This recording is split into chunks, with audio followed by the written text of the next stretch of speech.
Hi, welcome to Ashley Furniture in Maryville, Indiana. My name is Scott Morris. The reason for this video is to impart understanding that will help you give important insights to customers concerning sectionals and living room furniture.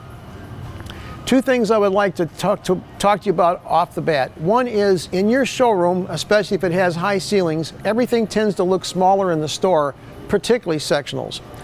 It's very important that the customer have the correct measurements to make sure it's going to fit exactly.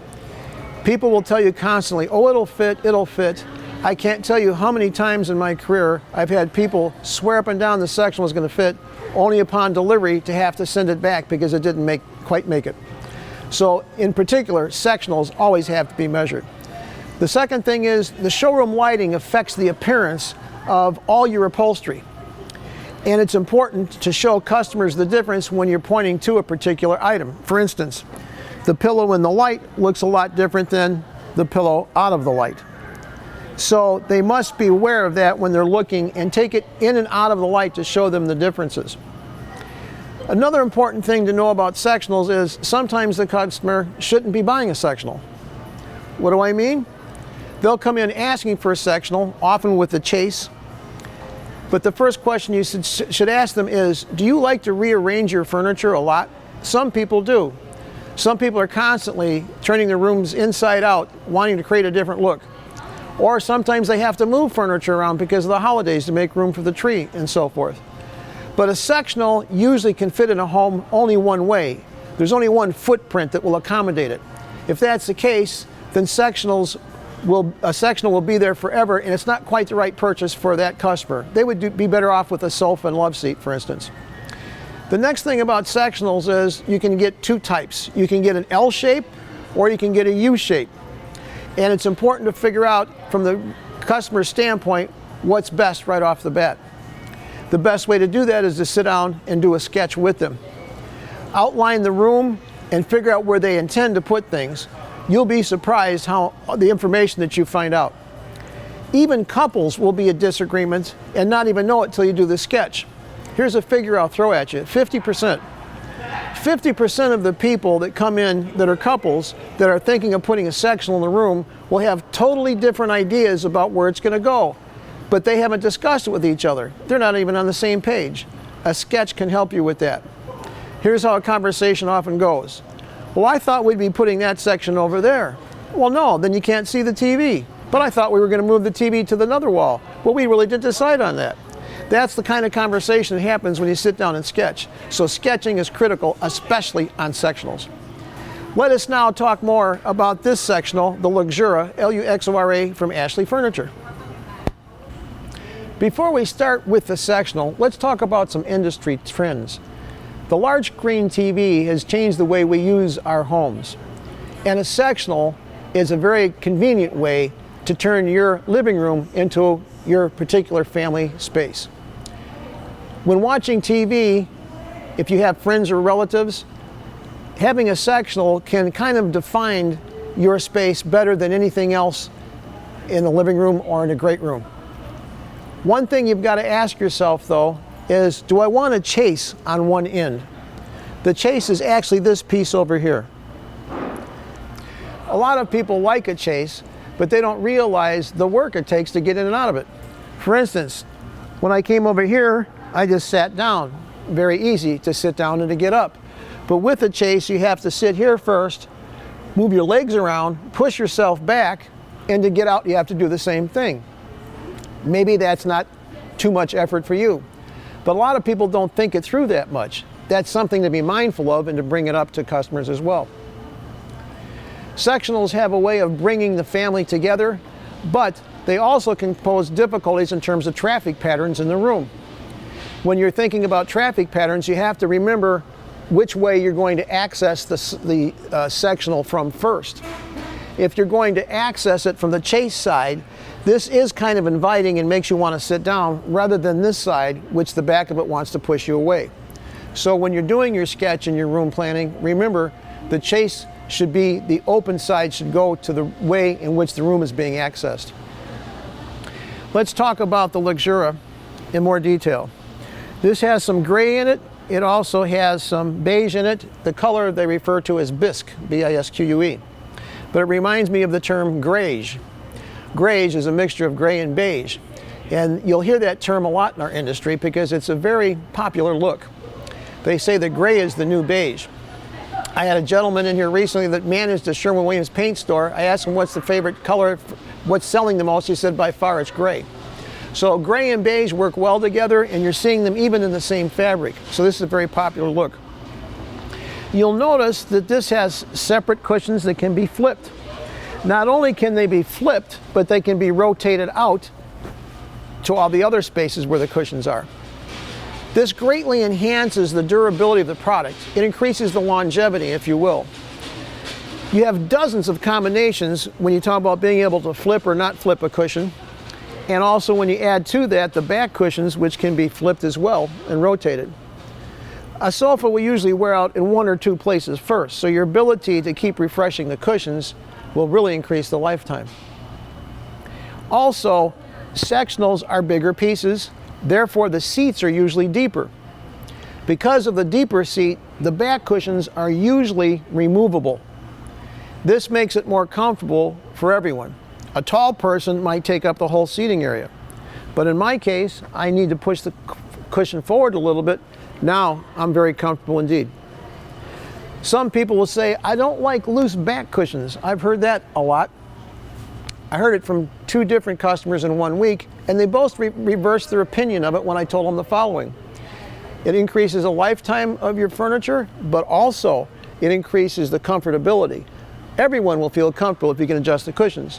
In both instances, the customers ended up buying a sectional that had the removable cushions. Let's talk about the pillows for a second. The pillows are heavy, and what I like to do is hand the pillow to the customer. You notice I'm making this presentation to you sitting down. That's how you should do it with your customer. You should be talking with them as if you're in their living room. That's the tone of your voice. That's the method in which you should be using. Your demeanor should project as a friend rather than as a salesperson.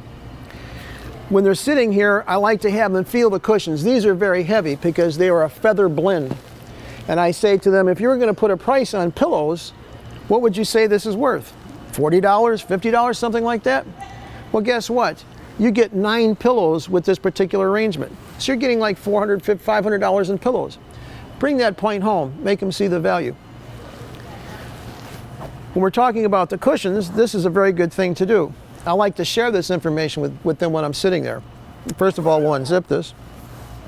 You'll see that this is a jacketed cushion, and you've got green foam in here. And this just means it's the best that we have to offer. Its density is 2.0. Well, that doesn't mean a lot to a lot of people, but to explain it is a real simple proposition. If you took a cubic foot of foam and put it on a scale, it would weigh 2.0 pounds. A lot of manufacturers have inferior foam at 1.5 pounds. The minimum that Ashley puts in their products is 1.8, or very close to it. The cushion difference can be felt when they push their hands into it, and I invite them to do that, because you can't push your hands in very far, it's so dense. And the other way to typify how good the cushion is just to hand it to them and say, feel how heavy that is. Now you know what you're getting with this sofa. It's important to bring home those points. It's very important that they understand the cover, the cushions, and the construction. This is a jacketed cushion, and there at the top you'll notice that there's channels here, and there's polyfill in there to keep the cushion from moving around and to keep it nice and tight inside of this cover. Also, have them feel the cover. Feel how thick it is. Texture is important. They must feel, they must get involved. If they hold on to it, if they push into it, if they feel it, they're part of the demonstration. If you say it, they'll believe maybe 50% of what you say.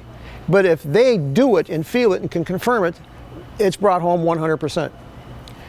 What we're going to do is go now to the construction. Cover the cushions, the cover, and the construction. Ashley Furniture has 2 different kinds of constructions in its sofas now. This is the more traditional construction. What you'll notice here, this piece is called the decking, which is just the part underneath the cushion in a sofa. And the decking, it itself is kind of thick, the fabric is kind of thick, but you'll notice there's 1 spring, 2, 3, 4, 5. Good housekeeping says to have a good cushion or to have a good sofa frame that there should be 5 springs in that area. These springs are S springs. They look like a continuous S shape, and they're clipped on to the front and to the back. You won't hear them squeak because Ashley uses Teflon coating to keep them from squeaking. Another interesting thing is this will not dip down. Did you ever sit in a sofa where you felt like you're going to bottom out? That won't happen on this because Ashley reinforces it with a thick piece of wood all the way across the front. Incidentally, we are told in our company material about Ashley that the founders decided to get involved in furniture because I felt there was a better way to make furniture. When I started the industry 40 years ago, it was common to have squeaky springs. It was common to have the springs bottom out and you feel like you're going to fall into the floor. It was common also to have this come down. So Ashley does build their furniture in a better way. And one thing that I would tell you about is that in the back of the sofa, or any sofa or love seat, there's a piece of wood that goes down the back, on the very back of it. And I had a gentleman come in one day and explain to me how important that was.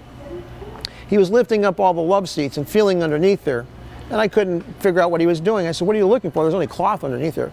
"No," he says, "there's more than that." He says, "I know what to look for." He says, "I just came from my grandpa's upholstery shop, and he retired in Ohio, and I came here and got work. My job is to rebuild the sofa frames, so I know what to look for. Please tell me, what are you looking for?" He says, "Well, some of the manufacturers make that post or that frame." We'll just move this over.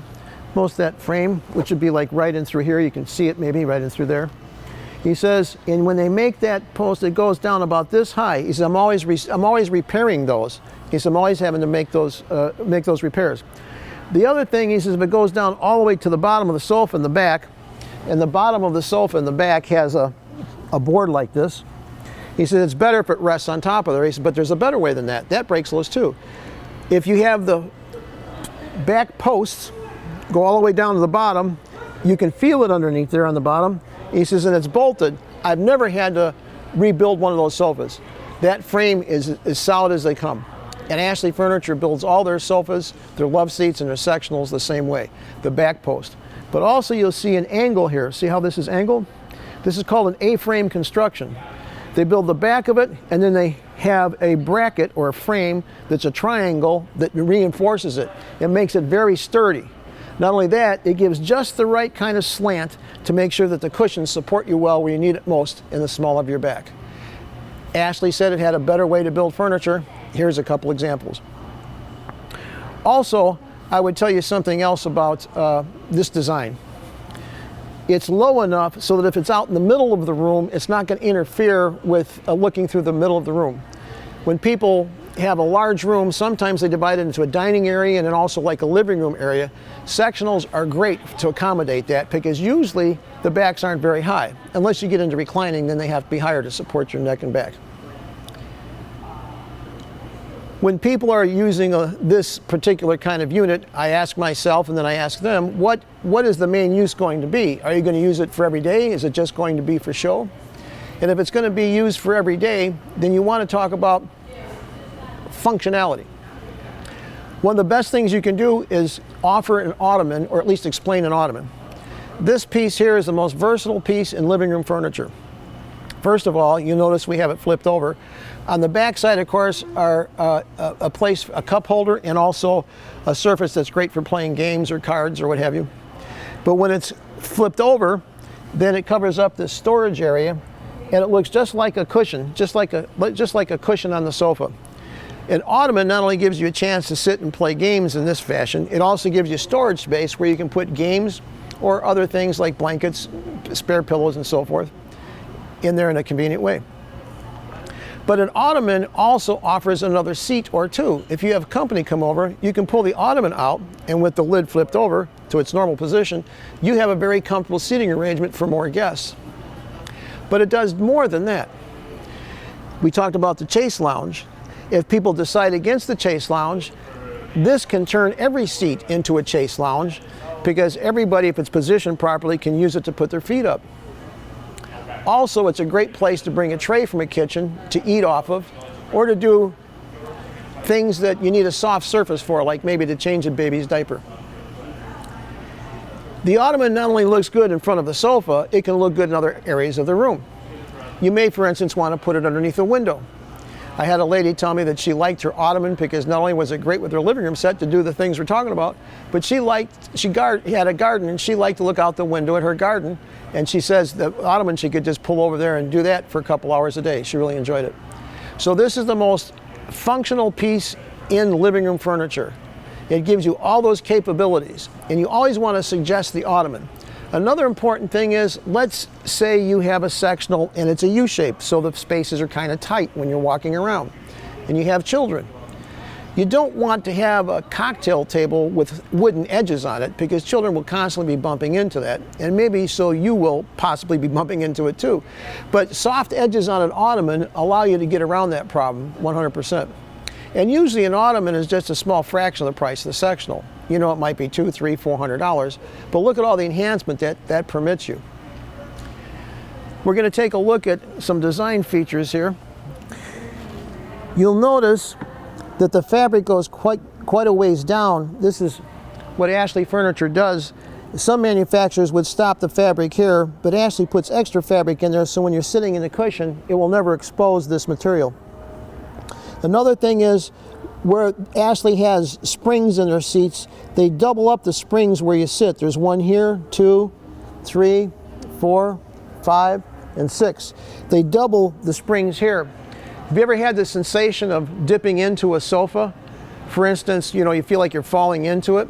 They eliminated that by putting the double springs in there. So from my point of view, Ashley does build their furniture a better way, a lot better than furniture used to be built before they got on the scene. You don't have the squeaky springs. You don't sag like you're hitting the floor. You also have the, you don't see the fabric when the cushion goes down, and you don't fall into the side of the sofa because of that reinforcement. Sectionals are probably one of the things in the store that's the most fun to sell, because you get a chance to have a conversation with people in their living room, as we were talking about. But your job is not done with just selling the sectional, because it's going into an environment that needs lighting. It's going to an environment that might need a rug. And you should look at selling a sectional or any upholstery furniture as being step one. It's like purchasing the suit. But you need to have accessories for the suit, like in the case of a man, a tie and cufflinks.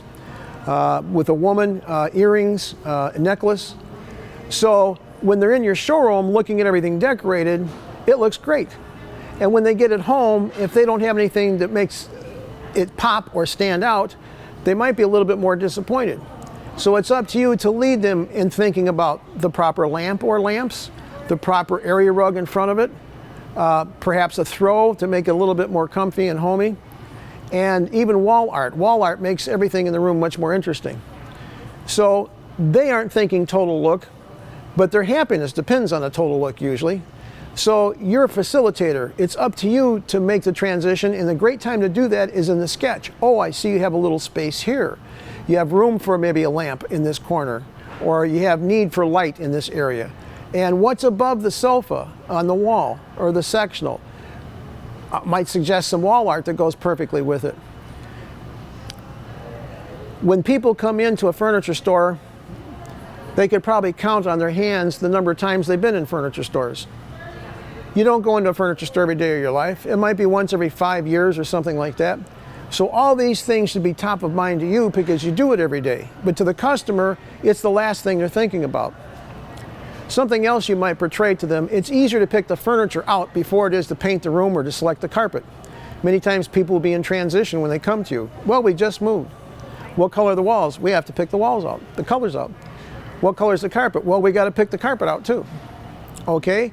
Pick your furniture out first. If you pick your furniture out first, then you can always accent it with dozens of different colors for the wall or dozens of different colors for the rug. Buying furniture is much more difficult than deciding on a paint color or a carpet. Why is that?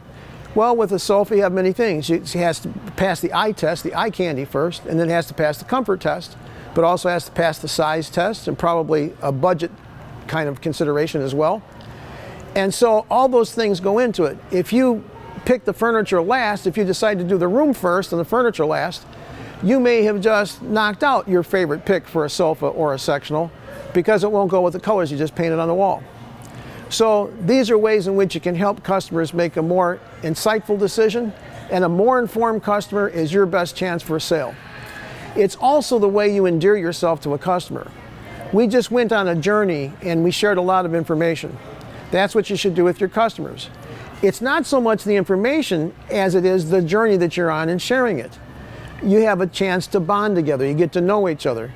You're part of a decision-making process. You guide them in their thinking. It's ultimately their decision. You don't make up their mind for them. They decide what's right, but you're the one that sets the framework by which they make the decision. You offer the things they should be considering about. You kind of set the parameters. You give them the pros and cons of a sectional versus a sofa and love seat, or a chase versus just having it as a square end on the end. You're the one that gives them the pros and cons about picking the furniture out first, and pick the colors of the paint and the carpeting later. You're a facilitator. And when you help customers, they will always thank you. Thank you so much for your help. And that's how you win a customer for life. There's two types of customers: first-time customers that buy from you, and repeat customers. Every good salesperson is enabled to help the first customers so much that when they get ready to buy furniture, they wouldn't think of going anywhere else first, except to the person that helped them so much. Well, this concludes the understanding that's been prepared for you. I've enjoyed sharing this with you. Hopefully, when you present any kind of living room set or a sectional, you place yourself in the living room, their living room, and you talk to them like you're their friend. Guide them, give them the insights, and win customers for life. Thank you for listening. I enjoyed making this. This is Scott Morris.